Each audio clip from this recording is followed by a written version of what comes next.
Pourquoi nous avons pensé que c'était nécessaire de créer quelque chose comme et le résultat était Bien al-Sur. Nous vivons dans un monde ou dans une étape du monde où beaucoup de problèmes qu'on croyait qui étaient finis dans le siècle passé se répètent. Beaucoup des situations qui ont été dans les années 30 du XXe siècle et qui après ont déclenché les guerres que tous nous connaissons, se répètent dans la deuxième décennie du siècle que nous sommes en train de vivre. L'augmentation de xénophobie, l'augmentation du mépris vers toutes les classes de diversité, l'augmentation du mépris envers les immigrants, envers les gens qui, par des questions économiques ou politiques, doivent fuir ces pays. Dans notre cas, comme Sud-Américains, en ce moment, nous sommes en train de vivre dans une région du monde dans laquelle aussi il y a beaucoup de phénomènes qu'on considérait finis et qui y retournent, peut-être d'une façon spéciale au Brésil, mais aussi dans d'autres pays de la région. En discutant avec Diana du point de vue de sa discipline, l'histoire et la théorie de l'art, avec moi, que je suis un sociologue spécialisé dans les relations internationales, nous avons pensé, nous avons discuté sur comment utiliser, dans le bon sens du terme, utiliser l'art et la culture, surtout quand on exerce l'art et la culture d'une façon avec une certaine responsabilité sociale, comme un moyen d'intégrer les pays et les populations. En commencement, on parlait de l'Amérique du Sud, après nous avons parlé de l'Amérique latine, et après nous avons parlé directement du Sud. Pour ça, en ce moment, Bien al-Sur, qu'à l'origine c'était la Biennale internationale d'art contemporain de l'Amérique du Sud, maintenant on essaye de l'apocoper comme Bien al-Sur, la Biennale internationale d'art contemporain du Sud. Et nous pensons que le Sud, ce n'est pas une question géographique, c'est un état de pensée. Et quand nous parlons d'un état de pensée, nous sommes en train de penser justement en la nécessité de changer quelque chose dans le monde et que ces questions sur lesquelles on doit influencer, ces questions qu'on doit essayer de changer, seulement pourront être changées avec un renouvellement de la pensée, un renouvellement de la culture, avec une intégration des données culturelles du Sud dans le mainstream culturel du monde. C'est pour ça que nous avons fait ce qu'on vient d'appeler, et dans ce cas, la presse n'a pas menti, la biennale d'art plus grande du monde. Mais on ne l'a pas fait de cette façon, on ne l'a pas fait si grande parce qu'on voulait être dans le livre Guinness de records, sinon parce que nous pensions que c'était important d'être dans différents pays, premièrement dans tous les pays de l'Amérique du Sud, après dans d'autres pays du monde, du Sud géographique ou du Sud non géographique, justement pour ce que nous venons de dire, essayer d'introduire les contenus culturels du Sud, des artistes du Sud, de la pensée du Sud, des écrivains du Sud, dans un monde où du point de vue culturel, dans ce monde du Nord, où du point de vue culturel, nous, les personnes du Sud, on se sent très peu représentés parce que pour nous c'est très normal d'aller à un musée européen ou des États-Unis ou à une bibliothèque européenne ou des États-Unis et n'est pas trouver ni les œuvres d'art ni les livres des écrivains ou des artistes que pour nous et pour nos pays et pour l'histoire de nos pays sont importants. Ça a été à la naissance de Bien al-Sur. Essayer de voir comment on pouvait créer un instrument culturel qui soit un moyen d'intégration entre les pays, qui soit un moyen d'intégration entre les personnes. Pour ça, on a pensé d'être dans une grande quantité de villes de très différents pays et d'être dans tous les cas ou dans la plupart des cas interconnectés. Ça veut dire que les personnes qui étaient en train de visiter une expo pouvaient se contacter directement avec des gens qui en ce moment étaient en train de visiter une autre expo de Bien al-Sur n'importe où dans le monde. Ça, c'était une façon d'augmenter cette idée d'obtenir une certaine intégration, d'augmenter le contact entre les gens. À l'origine de notre pensée était aussi que si on étudie surtout dans le cas de l'Amérique du Sud, la faillite de tous les procès d'intégration qu'on a essayé de faire, une des problèmes plus clairs, c'est la manque de connaissances entre les différents pays du Sud parce que toujours on regarde vers le nord et au lieu de regarder au pays du côté droit ou du côté gauche. En plus, nous avons tenu très présente, quand on étudiait le procès d'intégration européenne, une phrase qui est dans les mémoires de Jean Monnet. Jean Monnet a dû écrire ses mémoires dans un de plusieurs moments où la situation interne de l'Union européenne n'était très bonne. Alors il a dit que si au lieu de commencer le processus d'intégration par le charbon et l'acier, il l'aurait commencé par l'intégration culturelle, sûrement le résultat aurait été meilleur. Ces deux... sont entre les éléments que nous avons tenus en compte. Et nous allons voir maintenant une œuvre, on va voir une vidéo, et Diana et Pablo vont nous parler sur une œuvre qui tient beaucoup à voir avec un des problèmes auxquels je me suis référé avant, sur l'immigration. Quels sont les sujets que nous essayons de tenir en compte à Biennale Sur? Premièrement, tout ce que les artistes veulent présenter, tout ce que les artistes veulent dire. Ça, c'est une grande différence de notre biennale en relation aux autres événements du monde artistique ou du monde culturel. On n'exige à personne de faire référence obligatoirement au sujet.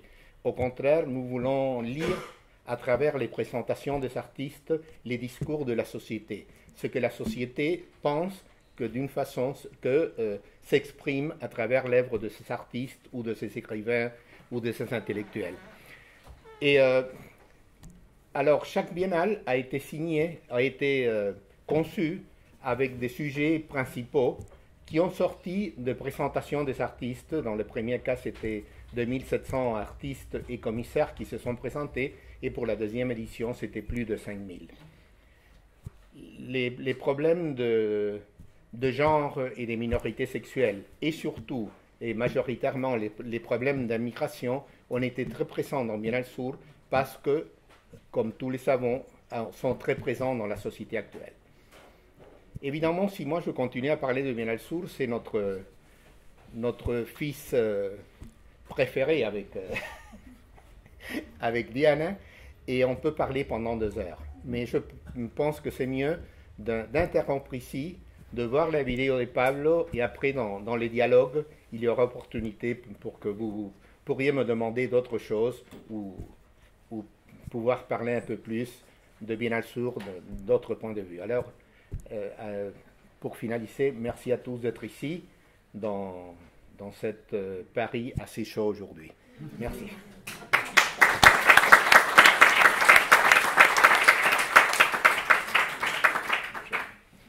Là, je lance.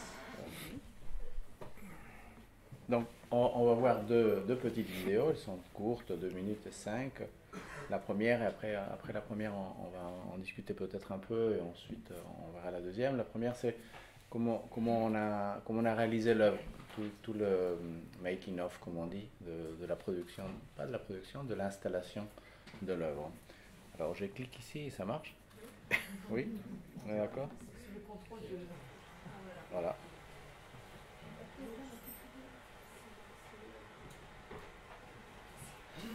Ah, ça c'est pas le making of.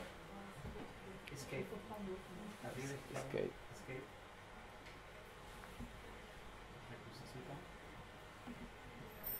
Oh. Fermé. Je déteste le... Je suis Mac, moi. Allez, pardon.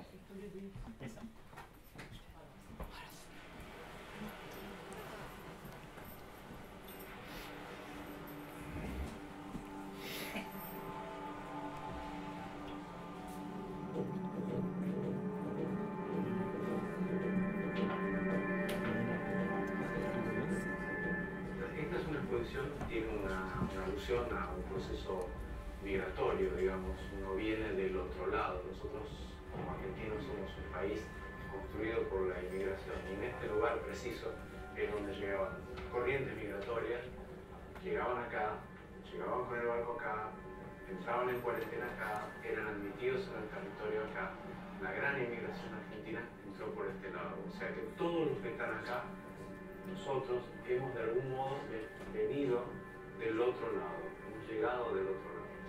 El circuito migratorio, en este caso, yo lo evoco a partir de troncos, o sea, acá no son individuos, son troncos los que se desplazan. El desplazamiento de troncos, el desplazamiento de mercadería, el tipo de aduana que puede tener una mercadería comparada con la que puede tener un individuo, lo que pasa cuando la corriente migratoria es de individuos y no de materiales. Todas esas cosas de algún modo se van articulando en este proyecto. Entonces los troncos hoy no solo funcionan como disparadores de la manufactura humana, que en este caso no están manufacturados, son troncos que hemos tomado de un lugar que están yendo a otro y en el medio nosotros corremos el fluido, digamos, lo traemos y después se vuelven a ir. Esos troncos, en este caso, no solo testimonian del flujo migratorio, pero también testimonian de qué pasa con la madera, digamos, qué estamos haciendo nosotros si tenemos tantos troncos dando vueltas, qué cuidado tenemos de que haya tantos plantados como desplantados y cómo hacemos para evitar la catástrofe del carbono que estamos viviendo en este momento.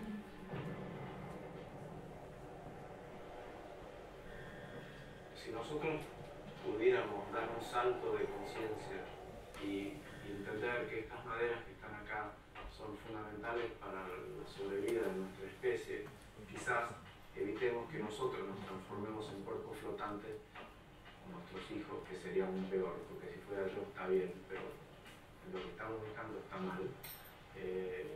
Nos transformemos nosotros en cuerpos migrantes flotando a la deriva de no sé qué.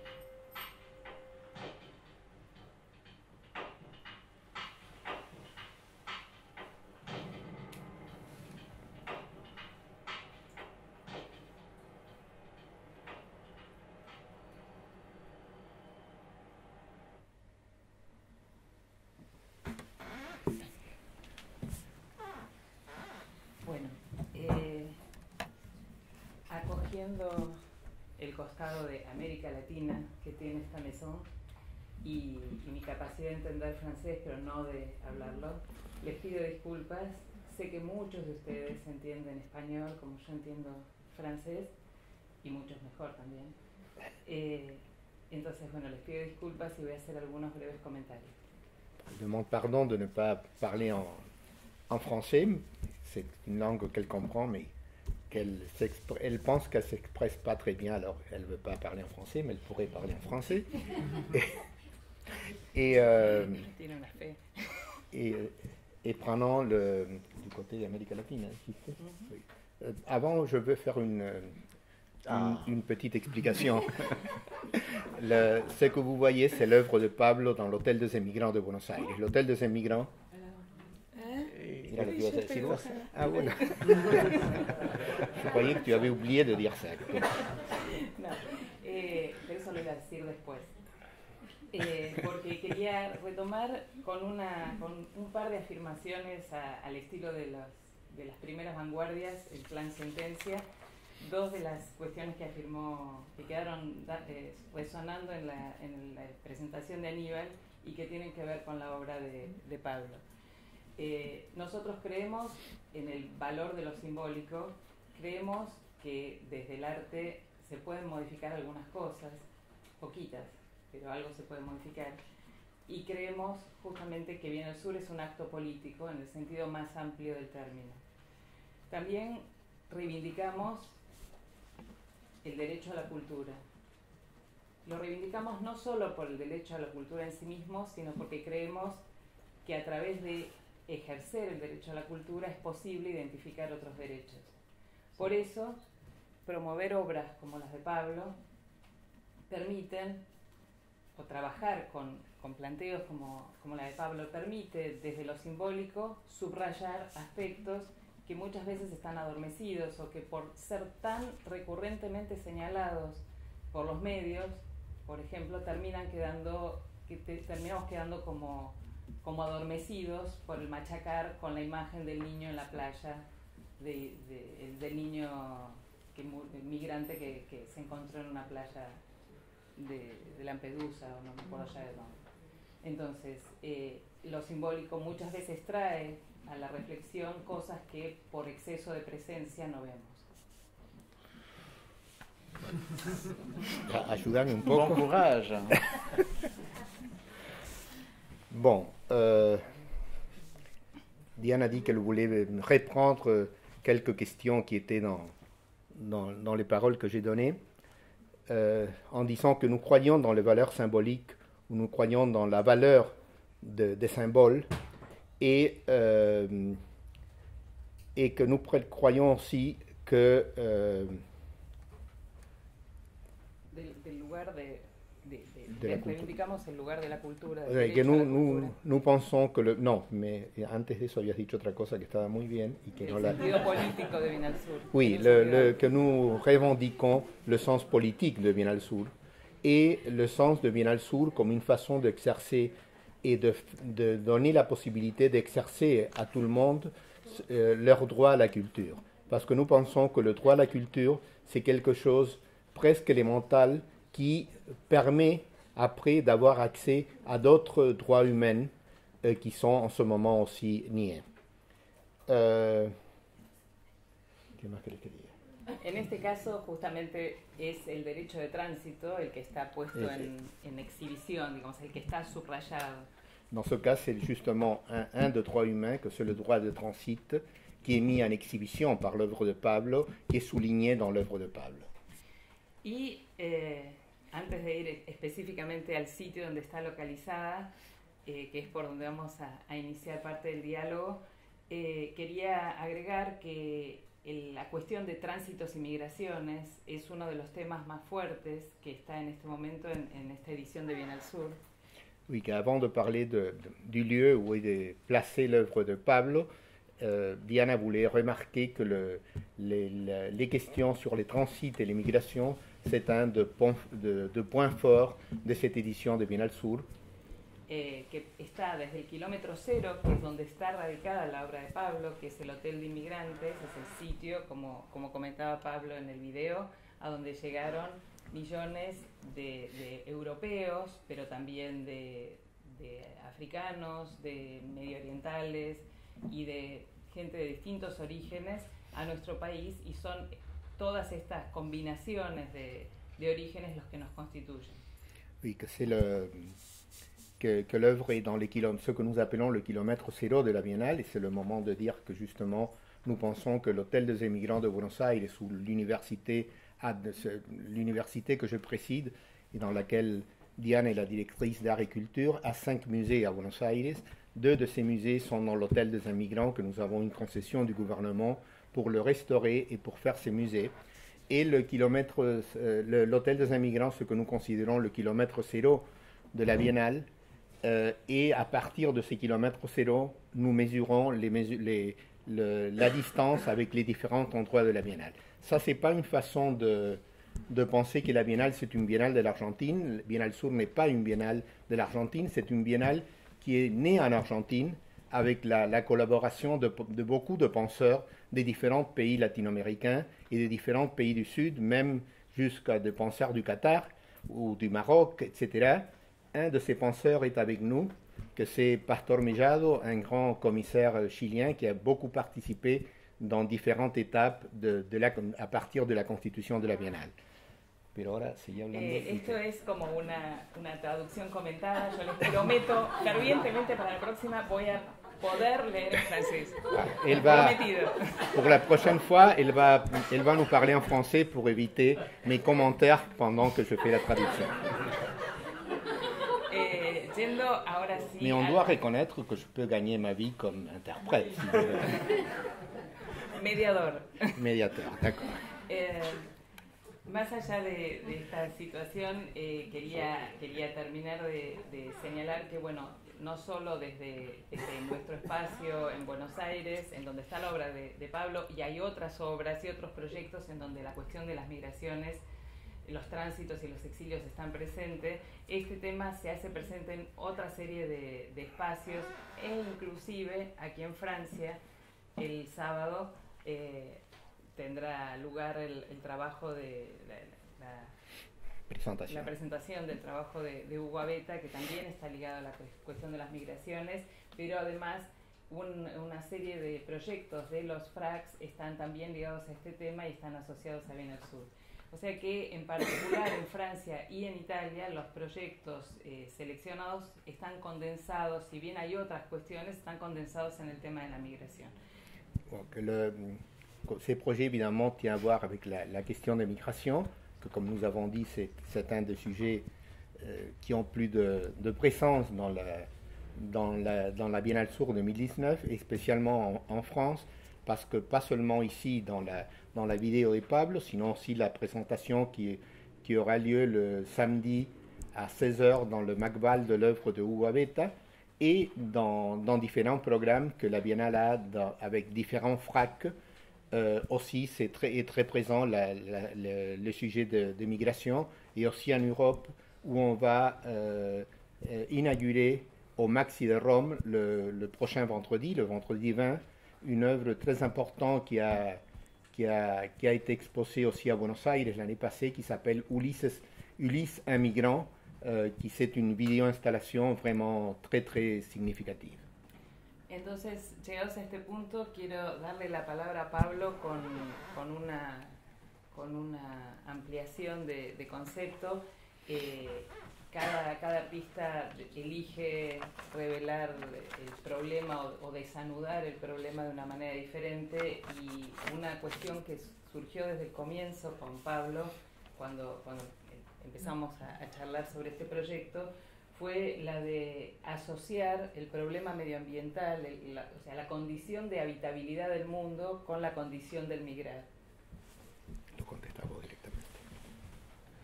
Oui, donc c'est vrai, quand on a commencé à parler, juste pour que vous compreniez comment ça se passe avec Bien al Sur quand on est un artiste, il y a un moment où on peut déposer des candidatures avec un projet. Après, ils passent au crible tous ces projets, ils prennent un projet ou pas, ou un projet peut être pris et sur lequel il y a des questions à approfondir, et souvent comment on construit des œuvres. Donc moi, je suis rentré comme tout le monde, j'ai fait ma demande par Internet, j'ai envoyé un projet, et ce qu'il y avait de particulier dans mon projet, c'est que je tenais à le faire dans l'hôtel des migrants, qui est, comme on l'a dit tout à l'heure, l'endroit où sont rentrés les grands courants migratoires, d'abord européens, mais ensuite latino-américains, et quelque peu africains et autres. Mais c'est toujours l'endroit, pas où il y a le musée, mais à 50 mètres, où on doit renouveler la carte de séjour, où il y a les grandes queues de flux migratoires pour se mettre à jour. Et d'ailleurs, il y a un marché latino-américain de nourriture qui s'installe devant les portes, où chaque pays vend leur empanada à eux. Alors, on est très content de savoir qu'il y a des empanadas après. Et moi j'avais aimé ces bâtiments, mais ça posait problème parce que le bâtiment, tout le monde le veut. Et moi, c'était tout simplement parce que c'est par cet endroit-là que ma mère est rentrée en Argentine depuis la France, donc elle a émigré et elle est arrivée là. Et voilà. Et d'ailleurs, il y a un ordi, vous rentrez les noms de ceux qui ont émigré et ça vous sort le bateau, la date, etc. Donc c'est un point qui est très fort. J'ai fait donc un projet et Diana et Aníbal reviennent vers moi et disent: Pablo, c'est très bien, mais derrière l'endroit, il y a un endroit que tu ne connais pas, mais c'est l'endroit où les migrants voyaient en premier quand ils arrivaient sur le port de Buenos Aires. C'est un espace qui est un espèce de no man's land, où juridiquement on ne sait pas trop bien à qui ça appartient, mais où ça serait peut-être bien que tu réfléchisses ton intervention à cet endroit-là.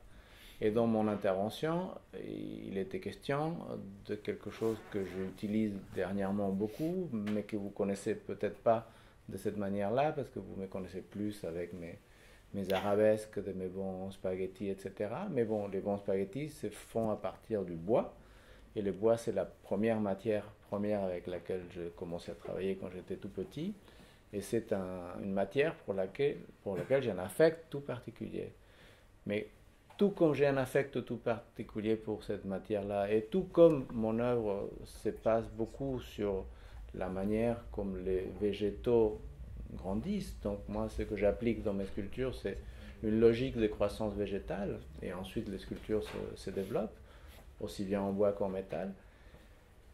Je me suis intéressé aussi à ce qui se passe avec les transits du bois, qu'est-ce que représentent les forêts pour nous, qu'est-ce qu'on est par rapport aux forêts et qu'est-ce qu'on est en train de faire aux forêts. Donc, je mets les bouchées doubles sur ces segments d'un travail complètement à développer par moi, puisque je ne l'ai pas complètement saisi depuis le début. Cependant, il y avait des pièces de mon enfance où ça parlait déjà de ça et je les ai revisitées que maintenant. Donc, il y avait un retour aux origines de mon œuvre de sculpteur, dans cet endroit où c'est l'arrivée d'une moitié de mon sang. Donc tout ça se mettait en jeu. Qu'est-ce qu'on a fait avec ces morceaux d'arbres? Donc vous avez tous vu que le bois se transporte, le bois s'utilise pour construire des maisons, le bois sont dans le commerce. Et le bois passe des douanes que les hommes ne passent pas. C'est-à-dire qu'un bois est regardé comme un produit auquel on peut mettre une TVA ou pas. Mais en dehors de ça, et en dehors de certaines prescriptions de transporter des maladies, etc., le bois passe son contrôle en quelque sorte. Et c'est tout ce qui ne se passe pas dans cet endroit-là. À cet endroit-là, les gens imaginé avant, mais c'est ce qu'on va voir bientôt à nouveau, ou ce qu'on voit dans beaucoup de lieux de la planète. Des flux migratoires arrivent. Dans l'hôtel des migrants, il y avait carrément un endroit de quarantaine. Comme vous le voyez, à l'intérieur, il est très hygiénique. Donc il y a des carrelages blancs partout. Et là où on attendait, vous donnez le passeport, l'entrée au pays qui vous aide, où vous venez, les problèmes de langue. Tout ça s'est joué là. Et je me suis dit, ces gens-là, quand ils arrivaient, ils voyaient cette douane ou ce port d'arrivée. Donc, d'une part, ils devaient être plutôt rassurés d'être arrivés, parce que ce n'était pas non plus gagné. Mais ensuite, il y avait un tri qui s'est passé. Ces tris, c'est identifier les gens, changer leur nom, parce que ça ne correspondait pas, ou ils entendaient ce que les autres disaient, ils écrivaient comme ils pouvaient. Voilà, ça c'est le... Donc, nos arbres arrivent un peu de cette manière-là, comme un radeau de la Méduse qui arrive et on est en train de les rescaper, et ils montent à bord du pays, l'Argentine. Et ensuite, là, il se passe une espèce de tri bizarre, et c'est un peu toute cette mise en scène qu'on a faite, et on a doublé la mise, parce que, bon, Diana a trouvé le titre qui est « Desde el otro lado ». Moi, je n'ai pas arrêté de dire « del otro lado », mais c'est « desde el otro lado », c'est-à-dire de l'autre côté. Et on ne laisse pas voir l'installation depuis l'installation. Il faut la voir de l'autre lado d'une fenêtre, de l'autre côté d'une fenêtre, à une certaine distance. Ce qui a créé une difficulté de lecture de l'œuvre. On était conscient. On avait même pensé à un moment donné avoir un effet de jumelles pour regarder l'immigration, etc. Finalement, pour des questions de coût, on n'a pas pu faire, mais on a fait des vidéos. Oui. Una señal de vista panoramique. Voilà, il y a un point où on marque qu'il faut regarder à travers cet endroit-là pour voir l'installation. Et là, les troncs sont à la merci du temps, de monter des eaux, alors ils bougent, il faut le attacher, etc. Il y a une espèce de grue farfelue. C'est tout ça qu'on est en train de faire à travers une autre matière, ce sont les bois, les troncs, mais nous on part de l'humain. Mais en même temps, comme ce sont des bois et des troncs, nous on a aussi une responsabilité par rapport à ça. Donc on a choisi un type d'arbre qui est très courant dans les zones très irriguées de la Mésopotamie argentine. Ce sont des arbres qui vont grandir très très vite et qui rapidement vont nous donner du bois pour la construction. D'ailleurs, nous après, quand la vinasse sera finie, on reprend les arbres qui le permettront parce qu'ils vont être gorgés d'eau. Ils vont retourner par des ONG dans le métier de la construction. Et tout ceci s'est fait bien, très bien. Il reste quand même des réflexions quand on touche aux arbres.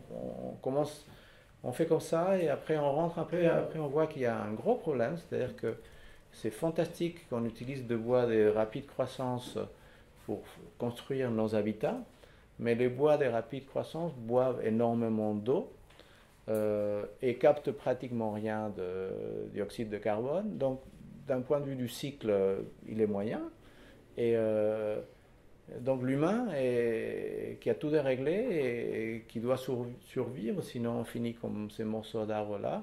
Ben là, à chaque fois qu'on touche à un problème qu'on a créé, on voit que c'est bien plus compliqué que ce qu'on imaginait. Et c'est un peu tout ça qui est mis en tension. Diana, tu veux que je te traduise? on regarde un peu la vidéo. Okay.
L'hôtel des immigrants est le bâtiment que vous voyez derrière.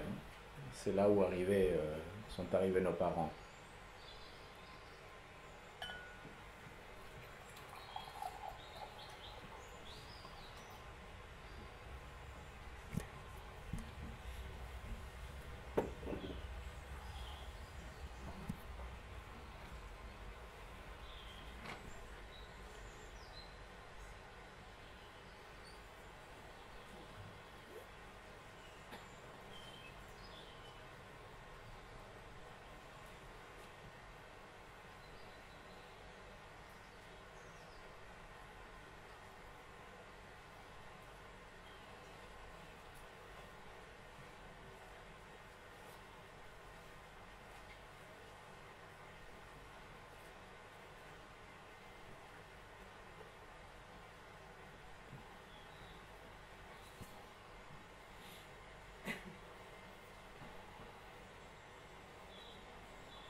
crois que ça convient de dire que cette œuvre de Reynoso à l'Hôtel des Émigrants à Buenos Aires est accompagnée d'une très grande et très significative exposition de Michelangelo Pistoletto, d'une salle dédiée à la cinématographie migrante, avec la participation et en même temps une exposition de différents artistes, entre lesquels Caderatia, de la collection Marine Karmitz avec Christian Boltanski, Annette Messanger et beaucoup d'artistes, qui s'appelle justement Étrangers résidents, que c'est une version différente de ce que de l'expo de la collection de Karmitz qui avait eu lieu à la Maison Rouge. Ça, c'est une autre commissariat de la collection qui tient à voir avec la thématique du lieu. Quelques artistes marocains très significatifs, artistes allemands, Mohamed Aredjal et Hassan Bourkia du Maroc, une exposition qui tient à lier la ville de Berlin avec la ville de Buenos Aires, qui tient à voir avec les 25 ans de relation entre les deux villes, et Rosângela Renaud du Brésil, et toute une salle dédiée aux questions de genre avec Marta Rosler. Et ça, c'est seulement une petite partie de la Biennale à Buenos Aires. Vamos a hacer un pequeño homenaje a la imagen que quedó congelada, que es una intervención de Graciela Sacco, una artista argentina que trabajó mucho con nosotros y que había hecho esa intervención en la ventana con los ojos, y esos ojos son los que están del otro lado mirando la obra de Pablo, como una metáfora de todos nuestros ojos. Ces yeux qui sont de l'autre côté en regardant l'œuvre de Pablo, c'est une image, c'est une œuvre de Graciela Sacco, une artiste qui a participé qui a participé avec nous pendant beaucoup de temps, qui est décédée il y a 2 ans, juste après la première édition de la Biennale. Et c'est justement, on a utilisé cette image de Graciela Sacco parce que ce sont les yeux qui sont en train de regarder depuis l'autre côté l'œuvre de Pablo. Hay algo bien interesante que me gustaría retomar y invitarlos también a que ustedes puedan hacer los comentarios que quieran, que es el hecho de que Pablo, o sea, yo creo que los artistas, la condición de migrar no solo está ligada a lo que sabemos que son las migraciones, sino también a la posibilidad del cambio. Y en este caso me parece